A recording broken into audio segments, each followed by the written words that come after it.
Tell you one thing. I'll tell you one thing right now. I surely believe that Sting's ass should stay retired. I'm telling you. My God. That man got one power bomb from freaking Brian Cage, and he was already almost on the injured list. I swear. Jesus, man, this guy can't even take a power bomb bump, and we're about to put him in the street fight. It's like, Jesus. Which means everybody in that match has now got to be 100% careful on how they attack Sting, because they go too hard or too physical, he might end up on the injury list. And it's like, this is the reason why certain people who come back, it's like, my God, you can't take a major bump. You should not be in that ring. I said, my God, boy, Sting got powerbombed so hard by Brian Cage that it literally took him all the way back to 2015 when he was buckle bombed by Seth Rollins when he was going for the WWE World Heavyweight Championship. And it's like, Jesus Lord, my friend, God, man, you just cannot take a bump. Oh, Jesus, man, it's like, my God, Sting. It's like, boy, that's when that man got powerbomb, his whole body just stiffed up. Oh, boy, holding the back of his head like he's trying to keep it on the air so he could try to lessen the pressure or wherever part of his body that hurt. I was like, oh, Jesus, man. I said, I don't know what's shocking, seeing Sting not being able to take a bump, or Jim Ross calling the AEW Championship the WWE Championship. God, he literally called Kenny Omega the WWE Champion. Oh boy, Jim Ross thought it was freaking the early 2000s and stuff, but wasn't he, boy? That man, that boy thought it was back in 06, 07, boy. He thought he was promoting the damn John Cena show.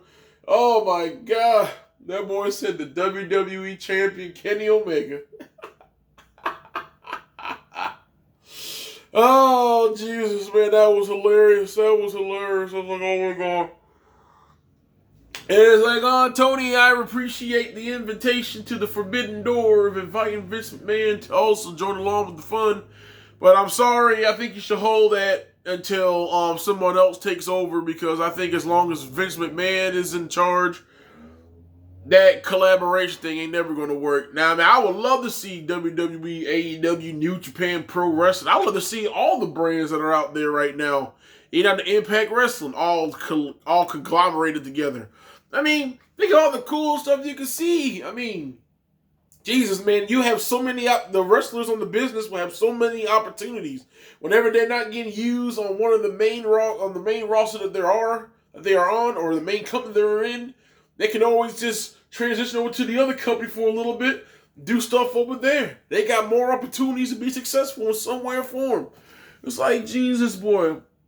I mean, imagine getting to see a match like Cedric Alexander against freaking, someone like Chris Bay or something like that, or some cool thing like that, or seeing someone like Apollo Crews go for, the Impact World Championship and facing someone like Rich Swann or something like that, old friends or old allies that used to be together.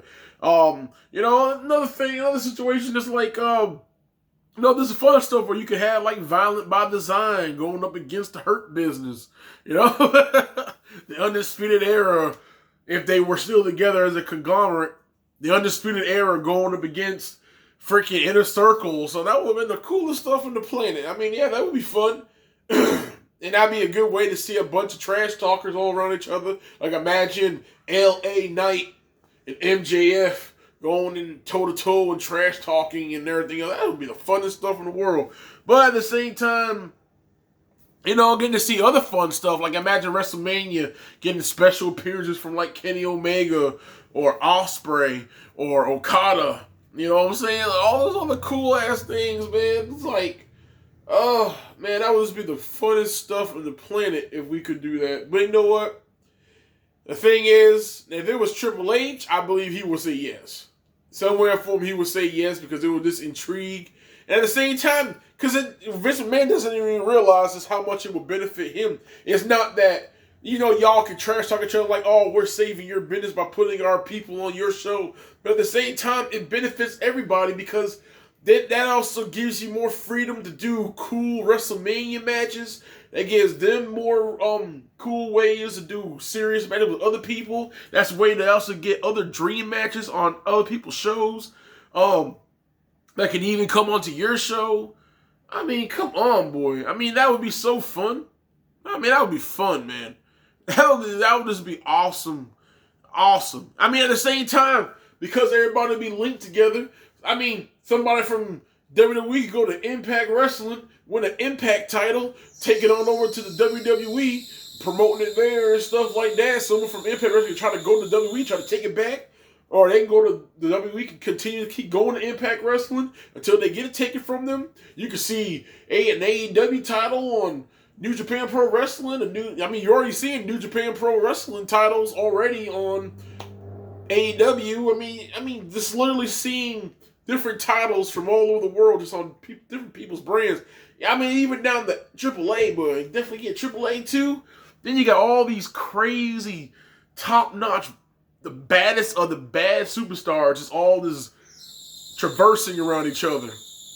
They can go on to NXT, they can go on NXT UK when they're over there in New Japan Pro Wrestling at times. Even on the Ring of Honor. I mean, you can get all these people to be a part of that Forbidden Door thing, where you can see a bunch of different people just showing up in people's shows. To me, that would just be the funnest thing. And then nobody, no matter which place you go, or no matter how shitty their storyline might be, nobody can complain about seeing the same people over and over and over again on a show, because there could always be some sporadic, especially, imagine like the United States Championship Open Challenge like Big E be doing. And imagine someone from New Japan Pro Wrestling showed up. You know what I'm saying? Or imagine if somebody,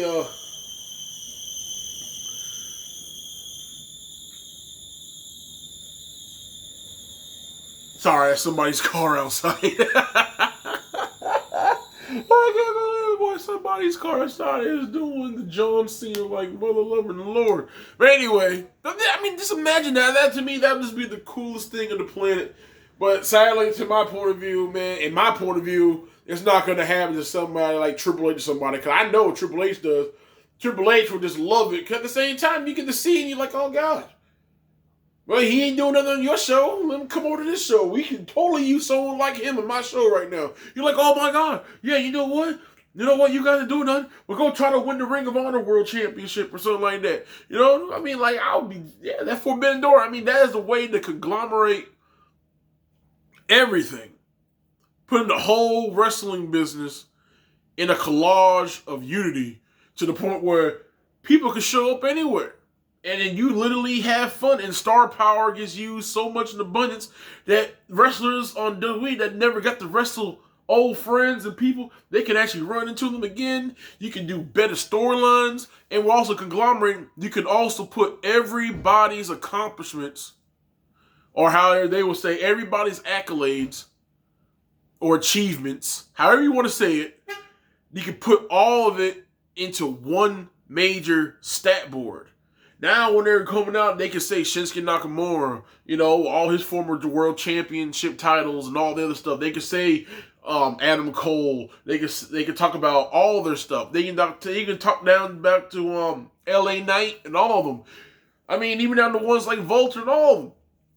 You can literally just talk about all their former world championship title reigns, all their other title reigns, tag title reigns, their accomplishments, achievements of other companies. Anything from Feast to Fire, all that stuff. They literally can just talk about all the places that they dominated, and imagine that they are able to. Imagine all the superstars. People complain about John Cena all being 16-time world champions. Imagine if you started adding people like AJ Styles world championships from Ring of Honor and New Japan Pro Wrestling and freaking New Japan Pro Wrestling and freaking did I say Ring of Honor? Ring of Honor, New Japan Pro Wrestling, Impact Wrestling.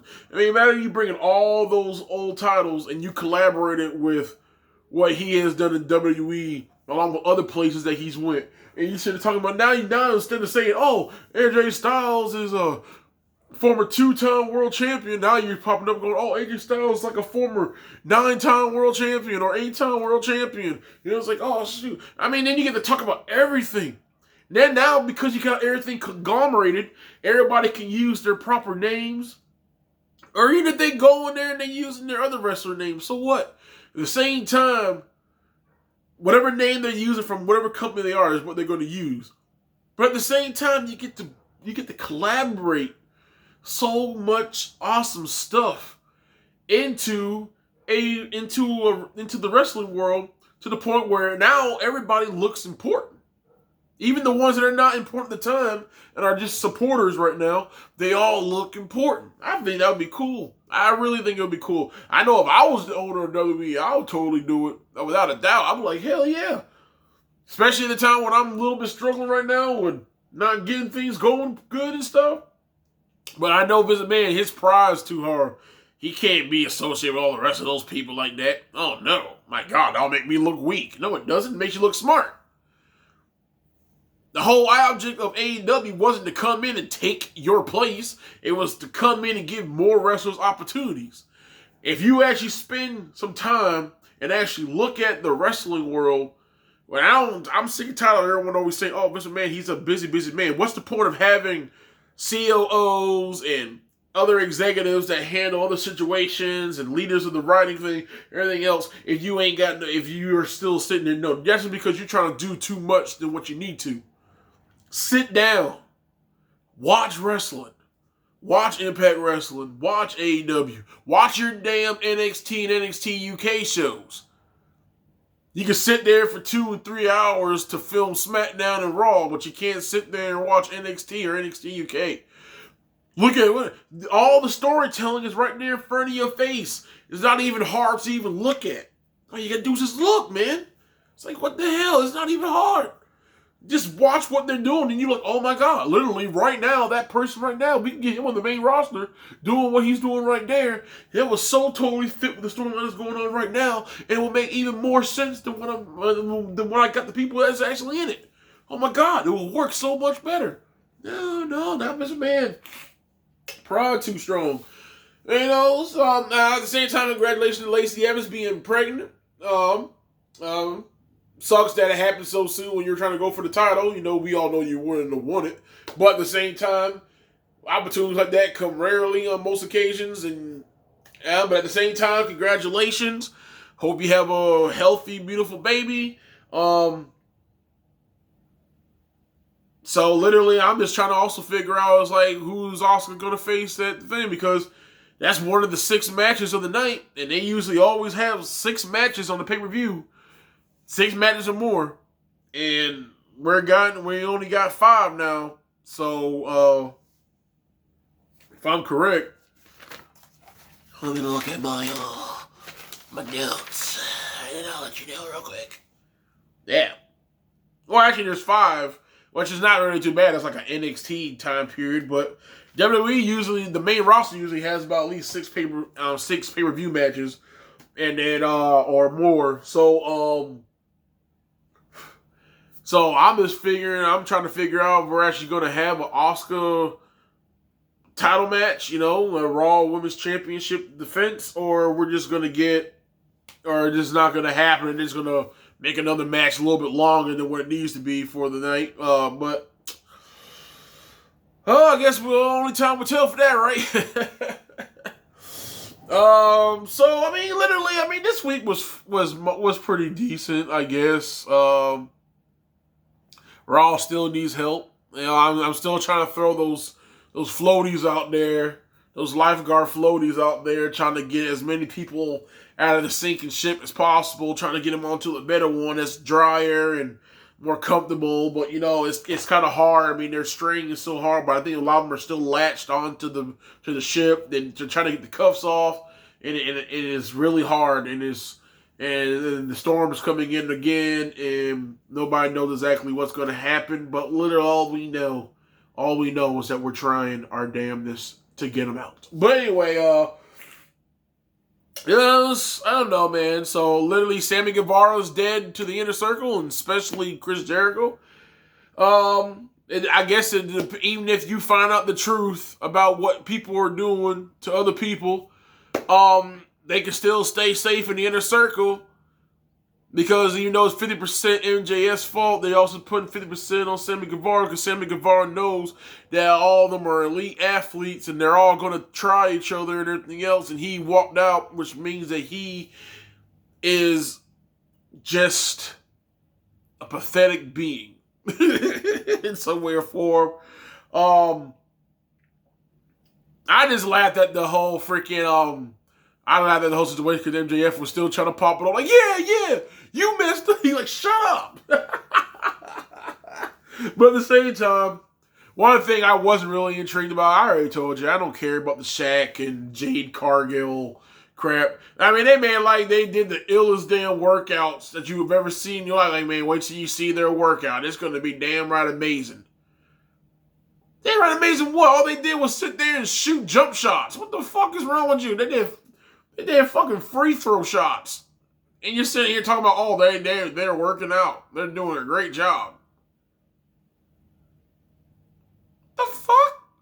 They're doing the same damn thing that anybody else that played basketball would do. What the hell? Ain't nothing freaking fantastic about seeing someone shoot free throws. The hell? I mean, yeah, it's amazing that Shaq actually made one, but at the same time, outside of that, what the hell? I say, man, I am not looking forward to March 3rd. I do not care.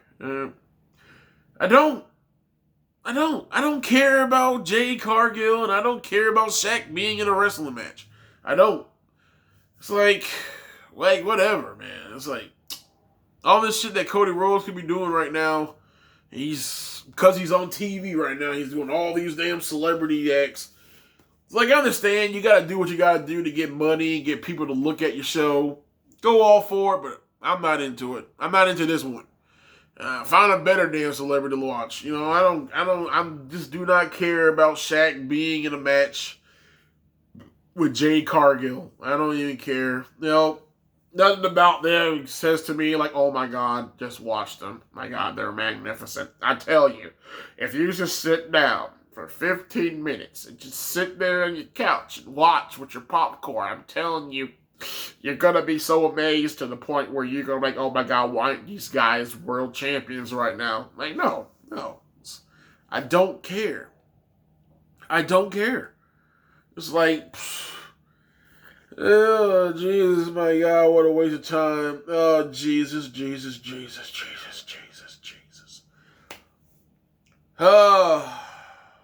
If it ain't on TV, it's on the internet. You consistently always keep seeing those damn video packages of Imperium. So I'm just literally trying to see if we're going to see Walter come to America. He gonna come to America and join the rest of his homies in the Imperium faction? Or we're just gonna be hearing this for the next 3-4 months until they finally decide, yeah, you know what, Walter, it's time for you to come over now. We done fed this shit to the people for too long and they need you now. Oh my God. Poor Undisputed Era. Oh, God, Adam Cole and Kyle O'Reilly just can't get along no more. Well, mainly Adam Cole. Adam Cole wants that damn title back, and he's tired of sitting at the second baseline. He wants the home plate, and he's tired of sitting at the second base waiting for someone else to get what he truly wants. And at the same time, it's like, oh, Jesus. I guess something happened with Santos Escobar to the point where he couldn't properly show up for the night. So they did that storyline of him saying that he ain't gonna show up and saying that Karrion Kross, he can just tell somebody what's gonna happen and how it's gonna happen. He's showing them like, no, you're not. I'll say when I do it, and I say right now that I am not going there to fight you. The match is off. And then he leaves. So, it's like Karrion Kross coming like, yo. So now literally a storyline they got it there. If he doesn't show up next week to face Karrion Kross, not only will he be indefinitely suspended, but he'll also have to vacate he'll have to surrender or forfeit, whichever which one you want to say, or forfeit the NXT Cruiserweight Championship. So literally, yeah, things are popping up. And so, at the same time, it's a bunch of ifs and ends and punches and twisters and kicks and hitters. But at the same time, it's like, I think things will get a little bit more in the better groove once the EC is over. Literally, I'm just eager now to see what the hell is going to be happening at WrestleMania. All these damn pay-per-views will keep popping up. I know EC was happening, but now there's all talking about they're going to get a fucking Fastlane pay-per-view in between just to promote the Peacock contract agreement collaboration. The Peacock now having WWE Network on it soon, coming up next month. So literally, that's going to be to me, literally, that should have all been used for the WrestleMania storyline. And if they probably do Fastlane within the next 2 weeks or so, the next 2 to 3 weeks, that means, I know they got an extra week to spare because they went from the first Sunday of April to the second Sunday of April on April 11th. I understand that, but I still think that would have been good enough to push other things further for storytelling. But I guess they still can. Even TNA did it. Impact Wrestling did it from time to time. They would have like 2 different pay-per-views within a week or two apart from each other. So it's not really too shocking. But I guess Fastlane would just be the odds and ends matches after they already solidify who's going to be going for the titles or the world titles and everything else like that. I guess maybe Fastlane is going to be a little bit of the odds and ends or to close in all the rest of the important storylines that need to head into WrestleMania. Maybe, maybe not. I don't know. It's Vince McMahon and nobody knows shit. Even when Dave Metzler says something, or is it Meltzer? I don't know. Even when Meltzer comes up and tells people certain stuff, there's times where even he goes, I don't fucking know, because it's Vince McMahon. I don't know. Anyway, I know. It's just been a while since I got to talk to everybody. It's been on the wrestling discussion, but literally, I wish I could really truly give more. I don't know. I do not know. But, however, I will also give you my predictions that I think is going to happen at the Elimination Chamber. When it comes towards Raws that deals around McIntyre, my God, man, I should have grabbed my glasses before I did it. I'm sorry. I'm blind sometimes without my glasses when it comes to writing. When it comes down to McIntyre, Orton, Sheamus, Kingston, Styles, and Hardy, I'm thinking there's going to be a couple interferences on that night. I think somehow, some way, Retribution is going to interfere in Kingston's hype run during the match. I think Retribution is going to find some way or form to interfere and prevent Kingston from doing any major success in the match. Because think about it, this is perfect for storyline for Kingston and Mustafa Ali, because 2 years ago, Mustafa Ali had to sit in the sidelines and watch Kofi Kingston take his place in the Elimination Chamber match. So I doubt if Mustafa Ali is going to sit here and allow him to be in another Elimination Chamber match. I know he's going to prevent him from doing something, and I know he is not going to sit here and take that lightly. So I really believe he's going to be a reason why Kingston gets defeated in the match. And I think I already know that Hardy is going to be there for a couple highlights. Then he'll get put to the back. I'm pretty sure either Alexa Bliss, Bray Wyatt, or both of them are going to interfere in the match in some way or form and cost Orton the match. Because I'm pretty sure now that we're seeing it, it's probably going to lead to Orton versus Bray Wyatt at WrestleMania. To finish it once and for all. So, Orton's going to get eliminated due to distractions of Alexa Bliss, Bray Wyatt, or both of them. Kingston's going to get eliminated due to the Retribution interference. Hardy's is there for highlights. And then it's going to be mainly between Sheamus, Styles, and McIntyre. And I believe Styles is going to get taken out. And the last two is going to be Sheamus and McIntyre. And then McIntyre is going to overcome and retain the title against in the Elimination Chamber. For Cesaro, Owens, Uso, Corbin, Zayn, and Bryan, I say it's a more of a trickier one, but I literally would like to see Cesaro win that match. I think Cesaro is going to win that match, and then he's going to go on to face Roman Reigns for the Universal Championship, and then somehow, some way, Seth Rollins is going to interfere in that match in some way or form or help out Roman Reigns on defeating Cesaro, because right now he's starting a beef with Cesaro. So, now how it's going to go with the eliminations, I think some of the last ones in that ring is going to be, I think the last four is going to be Cesaro, Bryan, Owens, and Uso. I believe Corbin and Zayn are going to be the first two to get taken out. Because literally out of everybody, they're the only two that don't really have anything solidified for this storyline. Cesaro's been on a hot streak. Bryan just got a big win. Owens has been hot fire on Roman now for the last, 2 months? And, 2.5 months. And Uso is the supporter of Roman Reigns. So I'm going to go with a very hard curveball and say that Bryan's going to be the third one to get eliminated. And then it's going to be Owens and Cesaro that probably beat the holy hell that start teaming up on Uso. And then somehow, some way, then eventually, or at the same time, actually, you know what? It could be Uso that goes out third.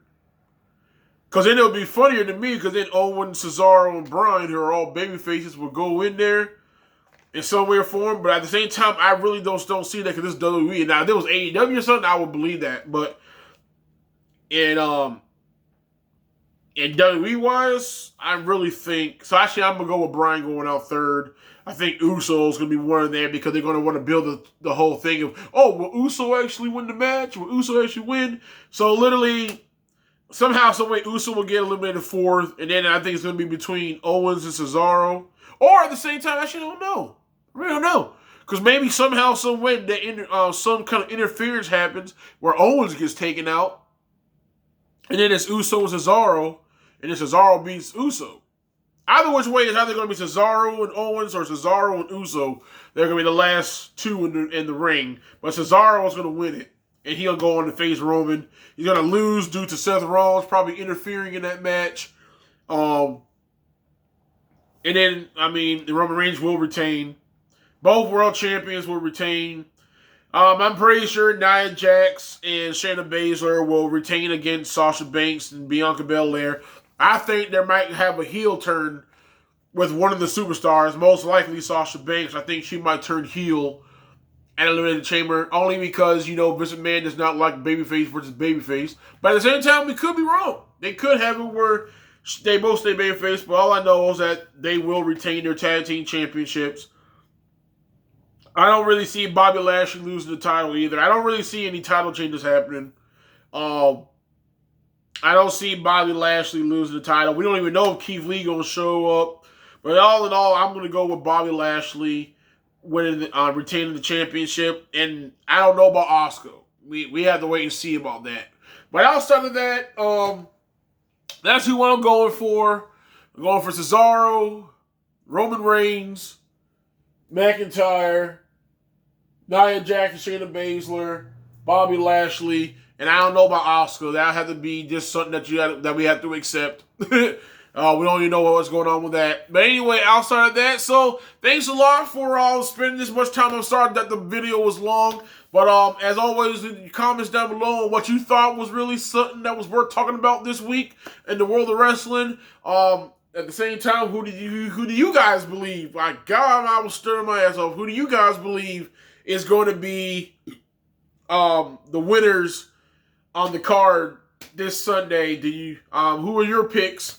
And along with that, if you like this video, the thumbs up, subscribe, share this. That would be appreciated.